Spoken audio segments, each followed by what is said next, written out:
ఆంధ్ర ప్రజల చిరకాల స్వప్నమైన భోగాపురం అంతర్జాతీయ విమానాశ్రయ ప్రారంభోత్సవ వేడుకలను పురస్కరించుకొని శ్రీకాకుళం నగరంలో పండుగ వాతావరణం నెలకొంది. గౌరవ రాష్ట్ర ముఖ్యమంత్రి నారా చంద్రబాబు నాయుడు పిలుపు మేరకు ఉత్తరాంధ్ర కళలకు రెక్కలు అనే నినాదంతో స్థానిక మెప్మా ఆధ్వర్యంలో శ్రీకాకుళంలో ఘనంగా రంగవల్లుల పోటీలను నిర్వహించారు. అరసవెల్లి సూర్యనారాయణ స్వామి దేవస్థాన ప్రాంగణం, మున్సిపల్ హైస్కూల్ మైదానం మరియు డచ్ బంగ్లా ప్రాంగణంలో జరిగిన ఈ ముగ్గుల పోటీలకు మహిళలు పెద్ద ఎత్తున తరలివచ్చి అత్యంత ఉత్సాహంగా పాల్గొన్నారు.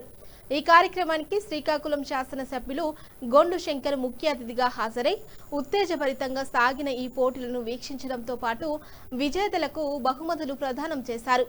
గతంలో విమానాశ్రయానికి వెళ్లాలంటే విశాఖపట్నం ట్రాఫిక్ లో గంటల తరబడి ప్రయాణించాల్సి వచ్చిందని, ఇకపై భోగాపురం ఎయిర్పోర్టు అందుబాటులోకి వస్తే ఆ ఇబ్బందులు తొలగిపోయి అతి తక్కువ సమయంలోనే చేరుకునే అవకాశం కలుగుతుందని ఆయన ఆనందం వ్యక్తం చేశారు. ఈ వేడుకలను మరియు రంగవల్లుల కార్యక్రమాన్ని ఇంత విజయం చేయడానికి కృషి చేసిన మెప్మా పీడీ, విద్యాశాఖ అధికారులు, స్థానిక నాయకులు మరియు ఉత్సాహంగా పాల్గొన్న మహిళలందరికీ ఎమ్మెల్యే గొండు శంకర్ హృదయపూర్వక అభినందనలు మరియు ధన్యవాదాలు తెలియజేశారు.